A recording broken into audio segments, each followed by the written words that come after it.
Subscribe, like, share and comment कीजिए। बच्चों नमस्कार, मैं अरुण कुमार वर्मा पार्ट 2 में प्रकाश का परावर्तन एवं अपवर्तन का पार्ट 2 का वीडियो आज आप लोगों के लिए अपलोड करूंगा या कर रहा हूं। इसको बेटा आप लोगों ने पिछले वीडियो में यहाँ तक पढ़ा था कि प्रकाश तरंगें कितनी प्रकार की होती हैं। तो उसमें हमने बताया था कि प्रकाश तरंगें 3 प्रकार की होती हैं। नंबर 1 क्या था बेटा? समांतर प्रकाश किरण पुंज। नंबर 2 अभिसारी किरण प्रकाश किरण पुंज। और नंबर 3 अपसारी प्रकाश किरण पुंज। तो 3 प्रकार की किरणें होती हैं बेटा, और प्रकाश में इसी किरणों का ही खेल है। इसी किरणों के बारे में अगर आपको जानकारी हो जाएगी तो ये चैप्टर आपके लिए बिल्कुल हलवा जैसे लगेगा बेटा। तो इन किरणों के बारे में आप जानिए कि किरणें किस माध्यम में चल सकती हैं, किस माध्यम में नहीं चल सकती हैं, कहाँ से इनका अपवर्तन होता है, किस माध्यम में परावर्तन होता है। चूँकि आपको इस चैप्टर के अंतर्गत या कक्षा 10 में आप लोगों के लिए केवल प्रकाश का अपवर्तन एवं परावर्तन 2 ही टॉपिक आप लोगों को पढ़ना है। तो कल जहाँ तक बताए थे उसके बाद जो है अगली टॉपिक क्या है बेटा? प्रकाशिक मीडियम। तो बेटा अगर आप लोगों को अच्छा लगता हो तो हमारे DSL क्लासेस को सब्सक्राइब, शेयर एवं लाइक कीजिए। और लाइक करने में कंजूसी बेटा ना करिए, क्योंकि हम जो है मेहनत करते हैं और आप लोगों को बेटा लाइक करने पर कुछ नुकसान भी नहीं होता है। इसलिए देखिए, अगर समझ में आता है तो लाइक करने में कोई कंजूसी ना कीजिए। तो देखिए, हम टॉपिक को शुरू करने जा रहे हैं। क्या होता है प्रकाशिक माध्यम, ऑप्टिकल मीडियम? प्रकाश की किरणें बेटा, क्या होता है प्रकाशिक मीडियम? कि प्रकाश की किरणें जो है जब पारदर्शक माध्यम होता है, यानी कि पारभासी, कुछ किरणें जो होती हैं एक माध्यम से दूसरे माध्यम में निकल जाती हैं, ऐसे माध्यम को क्या कहा जाता है बेटा? पारदर्शक कहा जाता है। जैसे पारदर्शक मीडियम क्या होता है? जल हो गया, जल से किरण एक साइड से दूसरी साइड को निकल जाती हैं। तो ये कौन सी घटना होती है बेटा? अपवर्तन की घटना होती है। वायु में जो है प्रकाश की किरणें एक तरफ से दूसरी तरफ चली जाती हैं। कांच में ऐसी घटना होती है कि प्रकाश की किरणें कांच के अंदर से मतलब अपवर्तन होता है इसका। कांच की किरणें एक तरफ से दूसरी तरफ निकल जाती हैं, एक साइड से दूसरी साइड को चली जाती हैं। ये जो है प्रिज्म में बताया जाएगा कि कैसे किरणें जाती हैं। तो अपवर्तन के पश्चात अविलंब से दूर हटती हैं कि नज़दीक आती हैं, किस माध्यम से जाती हैं, तो कैसा गुण प्रदर्शित करती हैं, इसको प्रिज्म में ही बताया जाएगा बेटा। तो इसमें जो है माध्यम क्या होता है बेटा? प्रकाशिक माध्यम यानी कि ऑप्टिकल मीडियम। तो ये जो है नंबर 1 इसमें होता है पारदर्शक। नंबर 1 क्या होता है बेटा? पारदर्शक।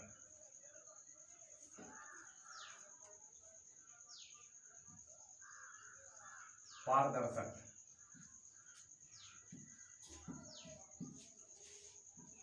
यानी ट्रांसपेरेंट।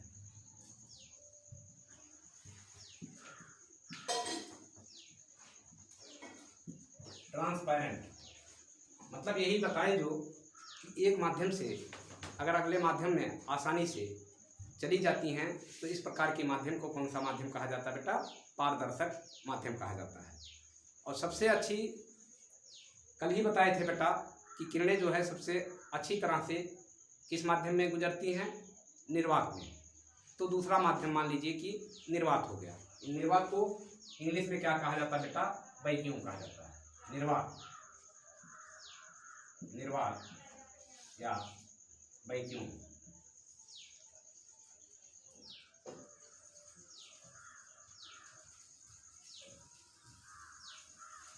तो दूसरा माध्यम क्या होता है? निर्वात।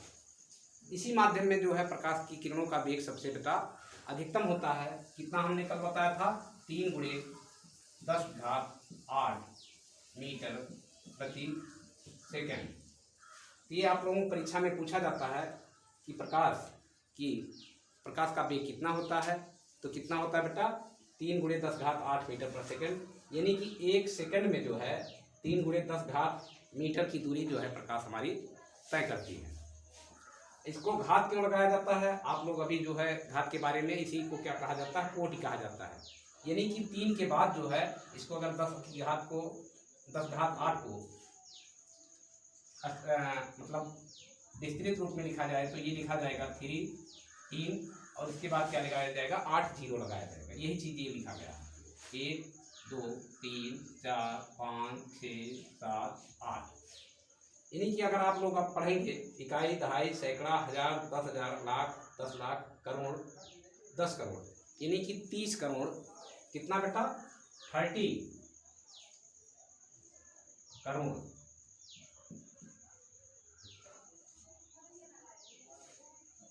30 करोड़ जो है मीटर 1 सेकंड में जो है ये चलती है।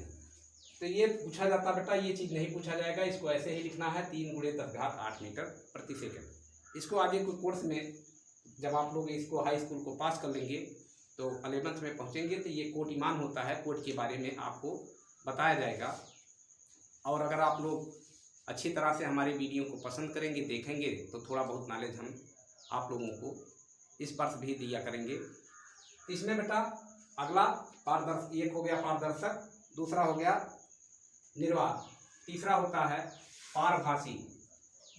तीसरा माध्यम होता है पारभासी। पारभासी पारभासी क्या होता है बेटा? ये ठीक से बना दिया जाए, पारभासी। तो पारभासी माध्यम क्या होता है बेटा? कि जब प्रकाश की किरणें कुछ तो एक साइड से दूसरी साइड निकल जाती हैं और कुछ जो है नहीं निकल पाती हैं, यानी कि वापस चली आती हैं, तो इस प्रकार के माध्यम को क्या कहा जाता है? पारभासी माध्यम कहा जाता है। इसका उदाहरण बेटा क्या होता है? जैसे कोई कागज़ का टुकड़ा है, उस पर जो है मस्टर्ड ऑयल लगा दिया जाए तो देखोगे आप कि कुछ किरणें कुछ दिखाई देने लगता है। ऐसे अगर कागज़ को आप सामने ऐसे करेंगे तो कुछ भी नहीं दिखाई पड़ता है, लेकिन अगर मस्टर्ड ऑयल यानी कि सरसों का तेल लगा दिया जाए उस पर तो वो जो है आगे की तरफ दिखने लगता है। इसी से ये पता ज्ञात होता है कि पारभासी माध्यम का यही जो है उदाहरण हो जाता है। इससे हमें स्पष्ट होता है कि किरणें भी अगर हम देख रहे हैं तो हमारी प्रकाश की किरणें ही वहाँ से जो है आगे बढ़ रही हैं। तो इसी माध्यम को क्या कहा जाता है बेटा? पारभासी माध्यम।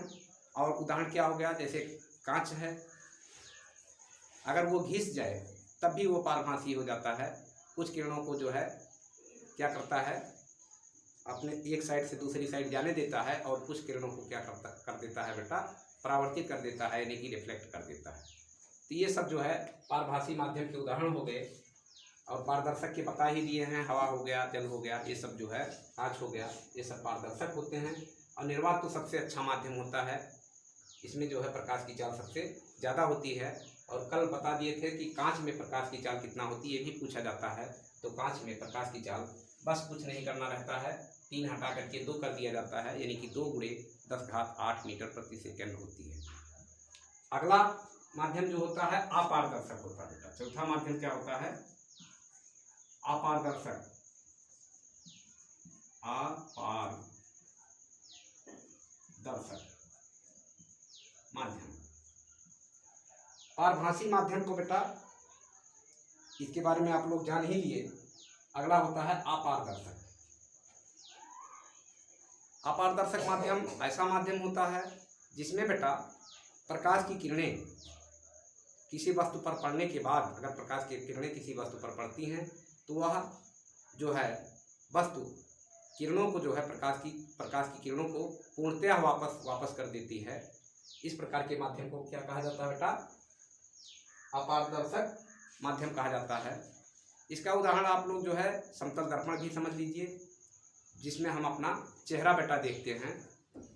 क्या होता है, कांच का ही बना होता है दर्पण, लेकिन एक तरफ से क्या कर दिया जाता है, उसमें कलई कर दिया जाता है, पॉलिश कर दिया जाता है, पॉलिश कर दिया जाता है और कलई कर दिया जाता है। तो क्या करता है, वो अपारदर्शक हो जाता है बेटा। तो यही कलई करके और पॉलिश करके ही दर्पण को बनाया जाता है।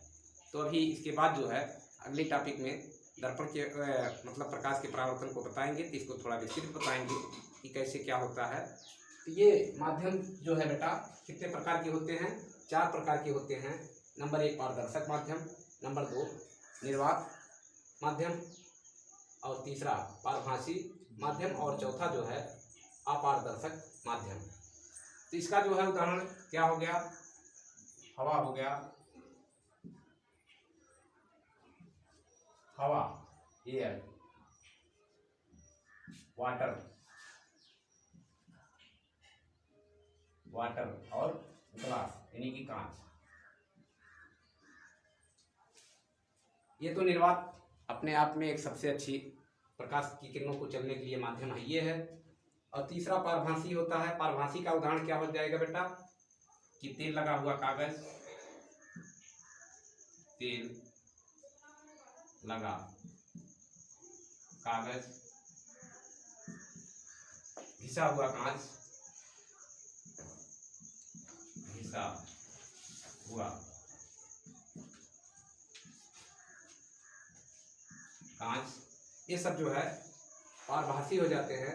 अपारदर्शक जो अपने एक सिरे से दूसरे सिरे पर प्रकाश को बिल्कुल ना जाने दे, पूर्णतया सभी प्रकाशी किरणों को पूरी तरह से वापस कर दे, उसे अपारदर्शक कहा जाता है। इसका उदाहरण हो जाएगा बेटा जैसे लोहे का चद्दर हो गया, लोहे का चद्दर, तांबे का चद्दर, टिन का चद्दर, किसी भी धातु से, या दीवार हो गया, या हमारे दीवार हो गया, या ये व्हाइट बोर्ड है आपके सामने जो दिख रहा है, इसको भी प्रकाश की किरणें एक पार से दूसरी पार नहीं जा पाएंगी। तो ये सब उदाहरण जो होते हैं अपारदर्शक के उदाहरण हो जाते हैं। तो बेटा आप लोगों को हमें आशा है कि ये चीज़ें समझ में आ गई होंगी, और अगर कुछ कम आई हैं तो वीडियो को बैक करके फिर से देख लीजिएगा, ये पूर्णतः समझ में आपको आ जाएगा। तो अगली टॉपिक बेटा क्या है, इसमें प्रकाश का परावर्तन। अगली टॉपिक क्या है, अब आया आप लोगों का प्रकाश का परावर्तन।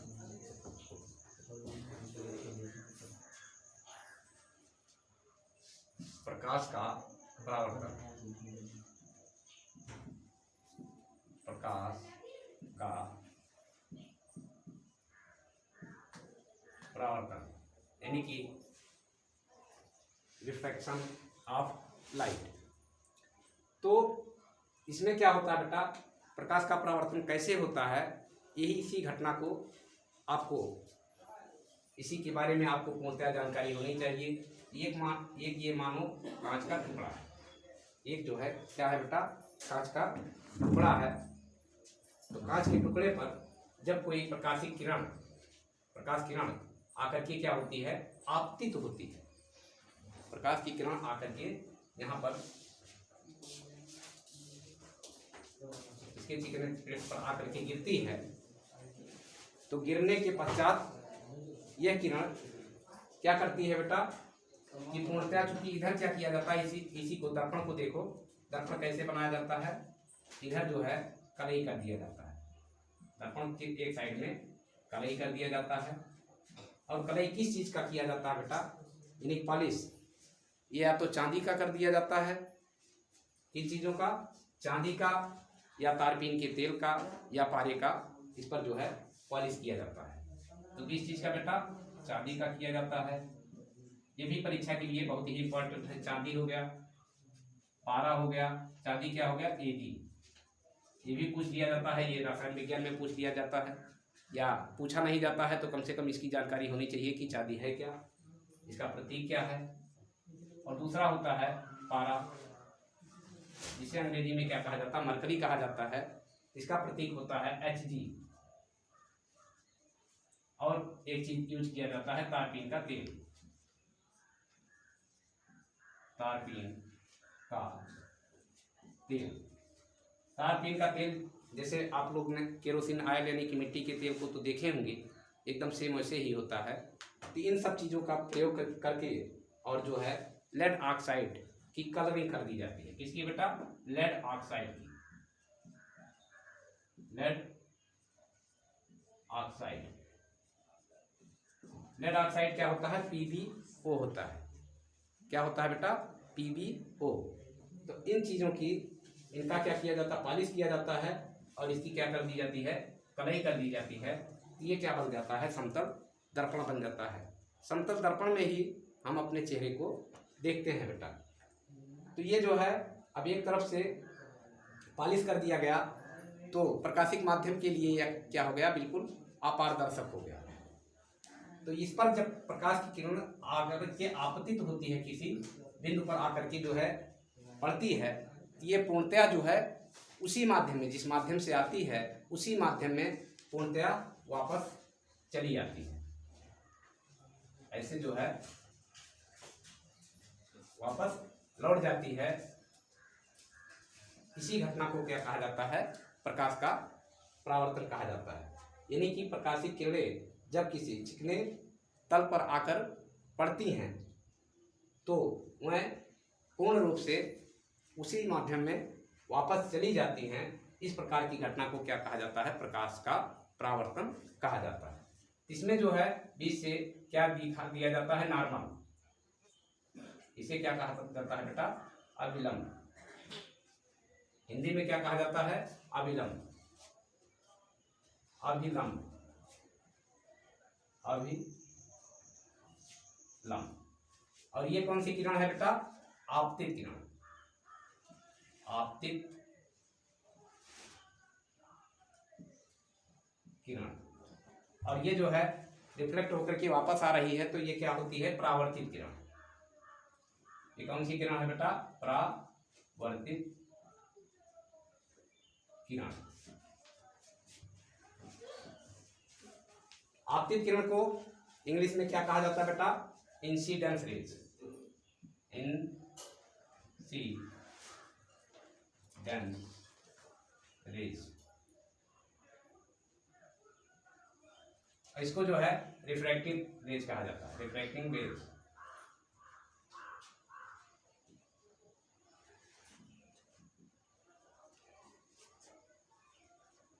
और इसको नॉर्मल कहा जाता है। तो जब प्रकाश की किरणें किसी चिकने कांच के चिकने पृष्ठ पर आकर के पड़ती हैं और परावर्तित होकर के वापस लौटती हैं तथा जो है अविलंब, उससे अविलंब का मतलब क्या हो गया? दोनों को अलग करने का काम करता है। तो ये किरणें जो है इसी घटना को क्या कहा जाता है? प्रकाश का परावर्तन कहा जाता है। इसमें बेटा क्या होता है? इंसिडेंस से क्या ले लिया जाता है? I, और रिफ्लेक्टिंग से क्या ले लिया जाता है? R। तो इसी से इस कोण को क्या कहा जाता है बेटा? आपतन कोण कहा जाता है। इस कोण को क्या कहा जाता है? आपतन कोण। आपतन कोण यानी कि अविलंब तथा आपतित किरण के बीच बने हुए कोण को क्या कहा जाता है बेटा? आपतन कोण कहा जाता है। अविलंब तथा आपतित किरण के बीच बने हुए कोण को क्या कहा जाता है बेटा? आपतन कोण कहा जाता है। और इसे I से प्रदर्शित किया जाता है। I से इसलिए प्रदर्शित किया जाता है क्योंकि आपतित किरण का इंग्लिश में क्या कहा जाता है? इनको इंग्लिश में इंसिडेंस रेज। इसी से I ले करके आपतन कोण क्या होता है? आपतन कोण बराबर I होता है। और जो है ये परावर्तित किरण और अविलंब के बीच जो कोण बनता है उसे क्या कहा जाता है बेटा? परावर्तन कोण कहा जाता है। उसे क्या कहा जाता है? इस कोण को क्या कहा जाता है बेटा? परावर्तन कोण। परावर्तन कोण। और इसको I से प्रदर्शित किया जाता है। और ये देखो यहाँ से ले लिया गया R और ले आकर रख दिया गया यानी कि रिफ्रैक्टिंग परावर्तित किरण के बीच कोण बन रहा है अविलंब और परावर्तित किरण के बीच, तो इसे R से प्रदर्शित कर दिया जाता है। इस कोण को क्या कहते हैं? R से दिखाते हैं। तो ये चीज ध्यान दिए रहना बेटा कि आपतन कोण को I से तथा परावर्तन कोण को R से प्रदर्शित करते हैं, R से प्रदर्शित करते हैं। तो प्रकाश की किरणें अगर किसी चिकने पृष्ठ पर, कांच के चिकने पृष्ठ पर या तल पर आकर के गिरती हैं और गिरने के पश्चात वापस जाती हैं, तो इस प्रकार की घटना को क्या कहा जाता है? प्रकाश का परावर्तन कहा जाता है। इसके जो है पूछा जाता है, आप लोगों से पूछा जाएगा कि प्रकाश के परावर्तन के नियम लिखिए, प्रकाश के परावर्तन के नियम लिखिए। तो इसके बेटा क्या नियम होते हैं? 2 नियम होते हैं। नंबर 1, आपतित किरण, परावर्तित किरण तथा अविलंब, यही है, तीनों एक ही तल पर होते हैं। आपतित किरण, परावर्तित किरण तथा अविलंब एक ही तल पर मिलते हैं। ये पहला नियम हो गया। क्या हो गया? आपतित किरण, आपतित किरण, परावर्तित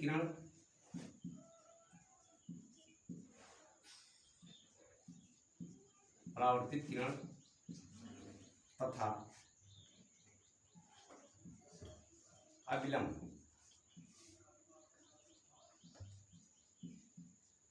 तीनों एक ही तल पर होते हैं।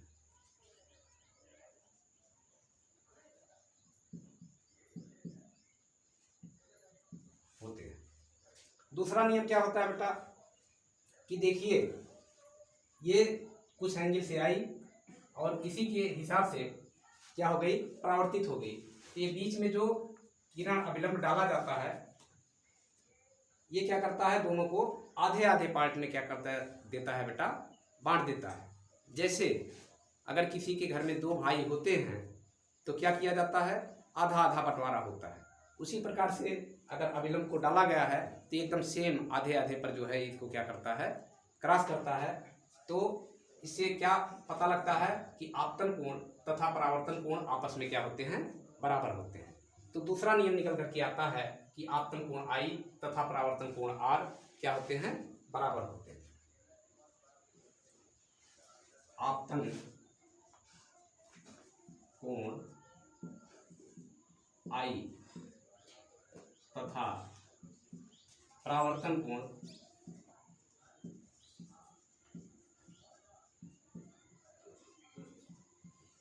R आपस में बराबर होते हैं।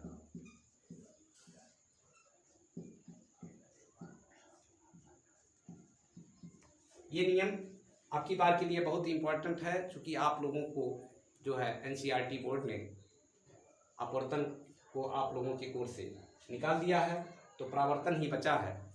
ये कंफर्म है कि क्वेश्चन तो बनाना ही पड़ेगा। तो इस प्रकार से क्या होता है बेटा? प्रकाश का परावर्तन की घटना होती है। इसमें जो है इम्पॉर्टेंट चीज़ क्या है? ये पूछा जाता है कि ये जो कलई किया रहता है कांच के, मतलब समतल दर्पण में जो कलई किया रहता है, किस चीज़ का रहता है? तो चांदी का या पारे का या तारपीन के तेल का। और एक चीज़ जो और रहता है, यानी कि कलरिंग जो की रहती है, वो किस चीज़ की रहती है बेटा? लेड ऑक्साइड की। तो ये क्वेश्चन जो है बोर्ड की परीक्षा की दृष्टि से बहुत ही इम्पोर्टेंट है।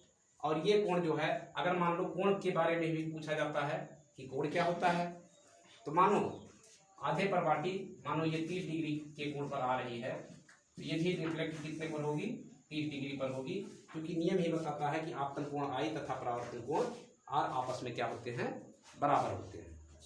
यही घटना क्या कहलाती है? प्रकाश का अपवर्तन या रिफ्रैक्शन ऑफ लाइट कहलाती है।